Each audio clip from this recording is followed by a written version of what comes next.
வணக்கம். வெள்ளிக்கிழமை அப்படிங்கிறது மகாலட்சுமிக்கு உரிய ஒரு தெய்வீக நாளாக கருதப்படுது.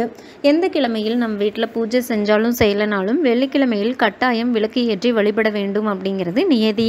செவ்வாய் வெள்ளி வழிபாடு செய்யாதவர்கள் இல்லத்தில் மகிழ்ச்சி எனும் செல்வம் குறையும் அப்படிங்கிற நம்பிக்கை உண்டு. அதனால் வெள்ளிக்கிழமையில் கட்டாயம் சமையலில் சேர்க்கக்கூடாத பொருட்கள் என்னென்ன அப்படிங்கிறத இந்த பதிவில் நம்ம தெரிஞ்சுக்கலாம்.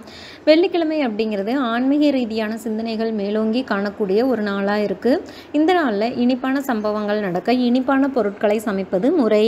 பொங்கல் வைக்கிறது, பாயசம் செய்கிறது, இந்த மாதிரி நெய்வேத்திய பொருட்களை பூஜைக்கு பயன்படுத்துவதோடு மட்டுமல்லாமல் குடும்பத்தில் இருக்கும் ஒவ்வொருவரும் அதை பகிர்ந்து சாப்பிடும் பொழுது மகிழ்ச்சி பெருகும். உணவு அப்படிங்கிறது ஒரு தெய்வீக விஷயமே. எல்லா வகையான உணவுகளும் ஒவ்வொரு விதத்தில் நம்மளோட ஆரோக்கியத்தை பேணி பாதுகாக்குது. சரியான உணவு முறை இல்லை அப்படின்னா ஆரோக்கிய குறைபாடு ஏற்பட்டு ஆயுள் குறையும். வெள்ளிக்கிழமையில் பொதுவாக சாம்பார், உருளைக்கிழங்கு செய்வது உண்டு. சாம்பார் இல்லாத வீடுகள் வெள்ளிக்கிழமையில் கண்டிப்பாக நிச்சயமாக குறைவாக தான் இருக்கும். அந்த அளவுக்கு பருப்பு போட்டு செய்யப்படுற ஒரு உணவிற்கு முக்கியத்துவம் கொடுக்குறோம். துவரம்பருப்பு அப்படிங்கிறது முக்கியமான ஒரு பருப்பு வகை. துவரம்பருப்பு கொண்டு செய்யப்படும் பொருட்களினால் மகாலட்சுமி அருள் கிடைக்கும் அப்படிங்கிறது நம்பிக்கை. அதனால தான் அந்த நாளில் துவரம்பருப்பு போட்டு சாம்பார் வைக்கிறது வழக்கம். அப்படி ஒரு வேளை நம்ம துவரம்பருப்பு போட்டு சாம்பார் வைக்கலனாலும் கூட சாதம் வடிக்கும் போது ஒரு 2 பருப்பையாவது உள்ளே போட்டு சமைக்கணும் அப்படிங்கிறது ஐதீகம். அது மட்டும் இல்லாமல் பல வகையான காய்கறிகள் சேர்த்து செய்யப்படுற சாம்பார் ரொம்ப சிறப்பான பலன்களை கொடுக்கும். பல காய்களை போட்டு வைக்கப்படும் சாம்பாரை சமைத்து ருசி பார்க்காமல் நெய் சேர்த்து பூஜை அறையில் நெய்வேத்தியம் படைத்து வழிபட்டு காகத்திற்கு படைத்து வந்தால் சகல விதமான பாவங்களும் நீங்கி செல்வ வளம் பெருகும் அப்படிங்கிறது நம்பிக்கை. வெள்ளிக்கிழமையில் கட்டாயம் கசப்பான பொருட்களை சமைக்கக்கூடாது.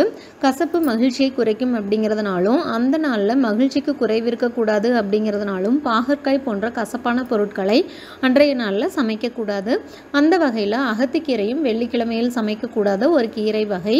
பித்ருதோஷம் போக்கவும் பித்ருக்களுக்கு சாந்தி கொடுக்கவும் அகத்திக்கீரையை பசுவிற்கு தானம் கொடுக்கிறோம். அமாவாசையில் அகத்திக்கீரையை பசுவிற்கு தானம் கொடுத்து வந்தால் பித்ருதோஷம் நீங்கி முன்னோர்களின் ஆசீர்வாதம் கிடைக்கும். அது மட்டும் இல்லாமல் அகத்திக்கீரையில் இருக்கிற ஒரு சிறு கசப்புத்தன்மை இருக்குது.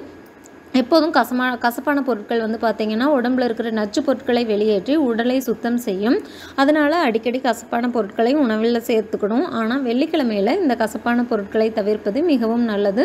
மற்ற நாட்களில் தாராளமாக எவ்வளவு வேண்டுமானாலும் கசப்பை சேர்த்து ஆரோக்கியத்திற்கு பெருக செய்யலாம். அதே மாதிரி வெள்ளிக்கிழமையில் பயறு வகைகள் போட்டு காரக்குழம்பு செய்வது, கசப்பான உணவுப் பொருட்களை சமைப்பது, அகத்திக்கீரை உபயோகப்படுத்துவது போன்றவற்றை தவிர்க்கிறது நல்லது. மேலும் தகவல்களுக்கு சேனலை சப்ஸ்கிரைப் பண்ணுங்கள். தேங்க்யூ.